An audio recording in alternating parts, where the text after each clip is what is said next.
تو اب میں دعوت خطاب دے رہا ہوں.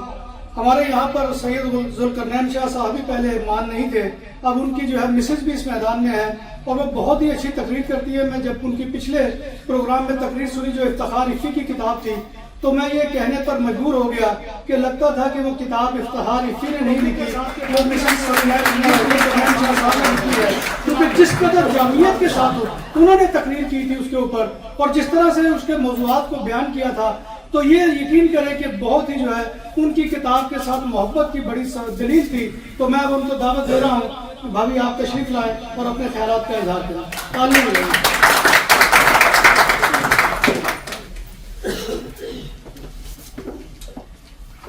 معزز فرسٹ لیڈی صاحب، مراد وزیر صاحب، مہمان خصوصی اور جناب حاضرین، السلام علیکم. میں نے جس دور میں کو سنبھالا اس وقت نہ میڈیا کا دور تھا نہ انٹرنیٹ تھا.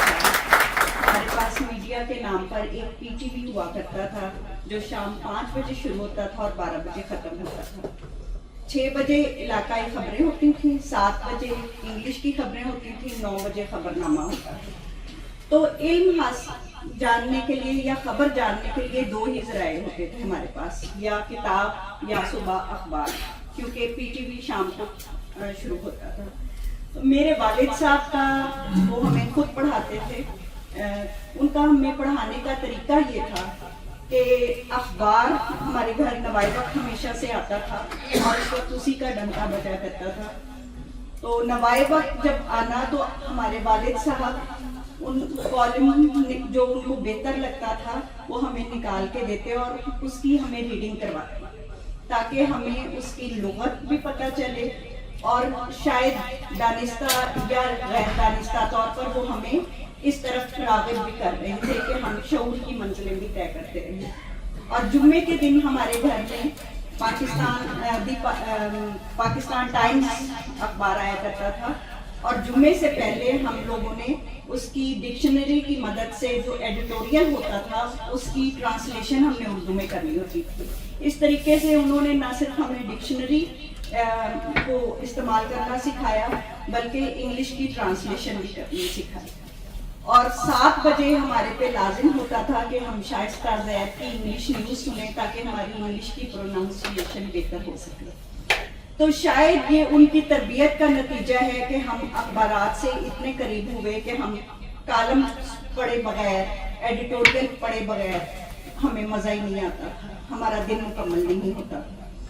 تو جب یہی کالم پڑھتے پڑھتے قلم برداشتہ کے کالم تک پہنچے اور سید احمد شاہ کے بیٹے سید خورشید گیلانی صاحب کا کالم پڑھنا شروع کیا. ان کی عشق رسول ان کا بہت مشہور تھا اور ان کا خیال تھا کہ جب تک ہم مسلمان تھے تو ہم دنیا کے امام تھے اور جب ہم فرقہ واریت میں گئے تو ہم زوال پذیر ہو گئے. اور ان کی نظر میں اس کا حل صرف ایک ہی تھا کہ ہم ایک امت بنے، ایک رسول اور ایک نبی کو مانتے ہوئے، ایک کتاب کو مانتے ہوئے ہمیں فرقہ واریت میں نہیں ڈلنا چاہیے. اور دوسری بات کہ جو نظریہ ہم رکھتے ہیں اور جو عقائد ہم رکھتے ہیں ان کو صرف الفاظ تک نہیں رہنا چاہیے، ان میں عملیت بھی ہونی چاہیے. انہوں نے ایک اور بات کہی کہ جو سوسائٹی میں انتشار پیدا ہوتا ہے وہ اس لیے کہ ہر کوئی مجتہد بن جاتا ہے، منصف بن جاتا ہے، جج بن جاتا ہے اور اپنی اعتدال کے راستے کو چھوڑ دیتا ہے، اپنے مقام سے آگے نکل جاتا ہے. اور پھر وہ فرماتے ہیں کہ زندگی میں بہت کم لمحات ایسے آتے ہیں جو جاوداں ہوتے ہیں اور جو ہما ہوتا ہے ترقی کا، کامیابی کا، وہ سر پہ ایک ہی دفعہ بیٹھتا ہے اور جو اس لمحے کو، اس وقت کو گزار دیتا ہے، ضائع کر دیتا ہے تو پھر پچھتاوا اس کا مقدر بن جاتا ہے. آپ نے جو سرورق پہ شعر لکھا اقبال صاحب کا کہ صاحب جہاں میں خورشید کی طرح جیتے ہیں